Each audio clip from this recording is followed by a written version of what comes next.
उत्तराखंड हिमस्खलन से 4 बीआरओ कर्मियों की मौत, 4 अभी भी फंसे जबकि 24 श्रमिक खुद को बचाने में कामयाब रहे।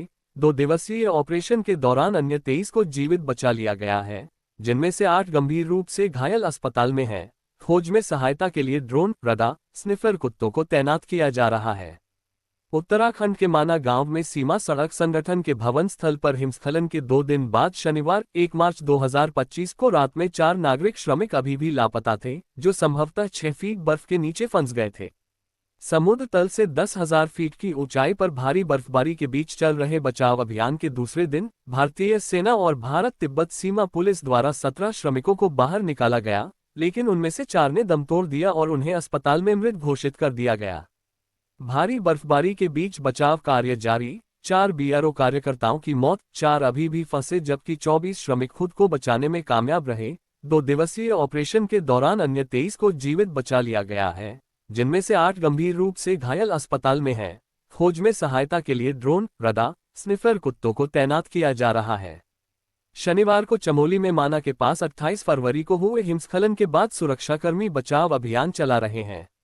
शनिवार को चमोली में माना के पास 28 फरवरी को हुए हिमस्खलन के बाद सुरक्षाकर्मी बचाव अभियान चला रहे हैं। उत्तराखंड के माना गांव में सीमा सड़क संगठन के भवन स्थल पर हिमस्खलन के 2 दिन बाद शनिवार 1 मार्च 2025 को रात में 4 नागरिक श्रमिक अभी भी लापता थे, जो संभवतः 6 फीट बर्फ के नीचे फंस गए थे। सीएम धामी ने प्रभावित क्षेत्रों का हवाई सर्वेक्षण किया। समुद्र तल से 10,000 फीट की ऊंचाई पर भारी बर्फबारी के बीच चल रहे बचाव अभियान के दूसरे दिन भारतीय सेना और भारत तिब्बत सीमा पुलिस द्वारा 17 श्रमिकों को बाहर निकाला गया, लेकिन उनमें से 4 ने दम तोड़ दिया और उन्हें अस्पताल में मृत घोषित कर दिया गया।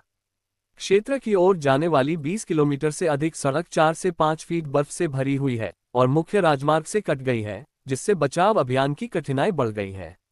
भारतीय मौसम विज्ञान विभाग ने अगले 24 घंटों में क्षेत्र में और अधिक बर्फबारी और बारिश की संभावना जताई है। बर्फ के कारण सड़कें वाहनों के लिए दुर्गम हो गई हैं। बचाव के लिए सेना और भारतीय वायुसेना के हेलीकॉप्टरों का उपयोग किया जा रहा है। आईएएफ की योजना रविवार को ड्रोन आधारित बुद्धिमान दफन वस्तु का पता लगाने वाली प्रणाली को माना में एयरलिफ्ट करने की है, जबकि सेना की योजना 3 कंटेनरों का पता लगाने के लिए ग्राउंड पेनिट्रेटिंग रडार तकनीक का उपयोग करने की है, जिसके अंदर 5 लापता श्रमिकों के होने की संभावना है। श्रमिकों की तलाश के लिए सेना के खोजी कुत्तों को भी तैनात किया गया है।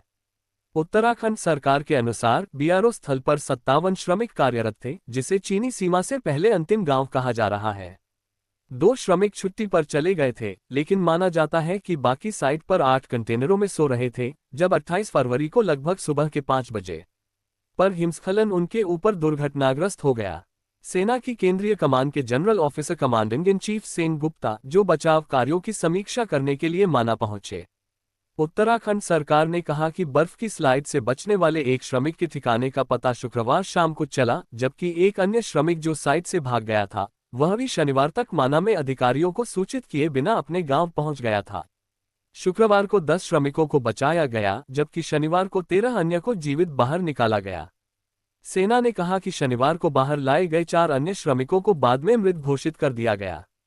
बचाए गए श्रमिकों में से कम 8 को गंभीर चोटें आई हैं और उनका अस्पताल में इलाज चल रहा है। सेना को अभी तक उन 8 कंटेनरों में से 3 का पता नहीं चल पाया है, जिनमें श्रमिक सो रहे थे, और आशंका है कि 4 लापता श्रमिक इन कंटेनरों के भीतर फंसे हुए हैं।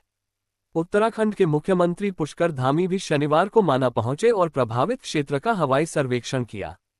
पास के जोशीमठ में उन्होंने घायल श्रमिकों से मुलाकात की और उन्हें सरकार की ओर से पूर्ण समर्थन का आश्वासन दिया।